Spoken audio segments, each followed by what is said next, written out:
সাবেক প্রধানমন্ত্রী শেখ হাসিনা ও তার সরকারের প্রভাবশালী 2 মন্ত্রীসহ 7 জনের বিরুদ্ধে হত্যা মামলা গ্রহণের নির্দেশ দিয়েছেন আদালত।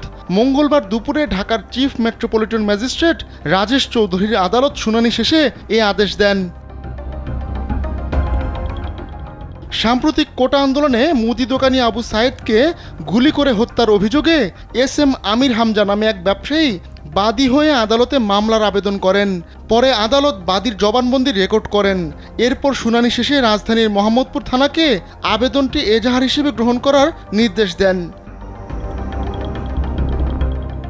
শেখ হাসিনা ছাড়াও এই মামলার অন্য আসামিরা হলেন আওয়ামী লীগের সাধারণ সম্পাদক ও সাবেক সড়ক পরিবহন ও সেতুমন্ত্রী ওবায়দুল কাদের, সাবেক স্বরাষ্ট্রমন্ত্রী আসাদুজ্জামান খান কামাল, পুলিশের সাবেক মহাপরিদর্শক চৌধুরী আবদুল্লাহ আল মামুন, ঢাকা মহানগর পুলিশের সাবেক কমিশনার হাবিবুর রহমান, অতিরিক্ত কমিশনার মোহাম্মদ হারুনুর রশিদ ও যুগ্ম কমিশনার বিপ্লব কুমার সরকার। এছাড়া মামলায় অজ্ঞাতনামা আওয়ামী লীগের নেতা ও পুলিশের ঊর্ধ্বতন কর্মকর্তা সহ পুলিশের সদস্যদের আসামি করা হয়েছে।